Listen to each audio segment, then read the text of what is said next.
আরও কিছু খবর নিয়ে এখন দেখুন একটি ডেস্ক রিপোর্ট।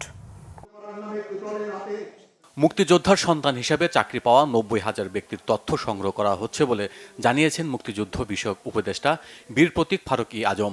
ঢাকা রিপোর্টার্স ইউনিটিতে বাংলাদেশ মুক্তিযোদ্ধা সংসদ কেন্দ্রীয় কমান্ড কাউন্সিল আয়োজিত এক আলোচনা সভায় তিনি একথা বলেন।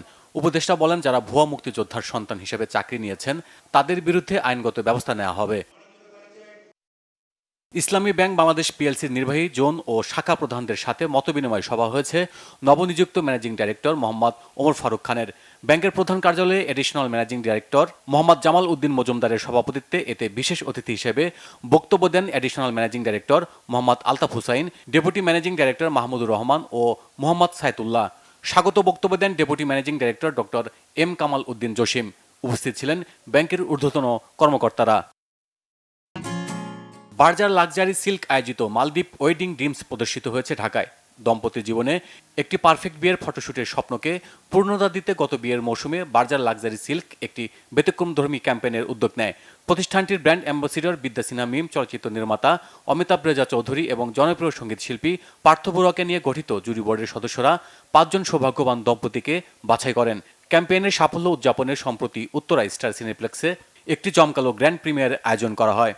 এতে বক্তব্য রাখেন বার্জার পেন্টস বাংলাদেশ লিমিটেডের ব্যবস্থাপনা পরিচালক রূপালী চৌধুরী।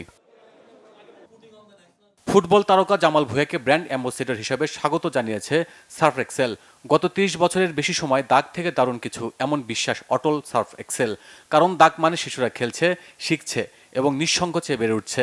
সার্ফ এক্সেল ও জামাল ভুঁইয়ার একসাথে বাংলাদেশের শিশুদের অনুপ্রাণিত করবে যেন তারা খেলতে ও শিখতে থাকে। দেশে প্রথমবারের মতো অনুষ্ঠিত হয়েছে ইন্টার ইউনিভার্সিটি গো কার্ট চ্যাম্পিয়নশিপ।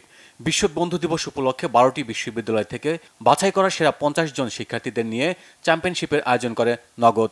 সাভারে ফ্যান্টাসি কিংডম থেকে পার্কে পুরস্কার বিতরণী অনুষ্ঠানে উপস্থিত ছিলেন নগদের সহকারী প্রশাসক খন্দকার শাহনুর সাব্বির ও chief marketing officer Saimon Imran Haider. Champion হয়েছেন ইউনাইটেড ইন্টারন্যাশনাল ইউনিভার্সিটির শিক্ষার্থী সাকিব ইবনে সাইদ। তিনি পেয়েছেন ৫০,০০০ টাকার প্রাইজ মানি ও চ্যাম্পিয়ন ট্রফি।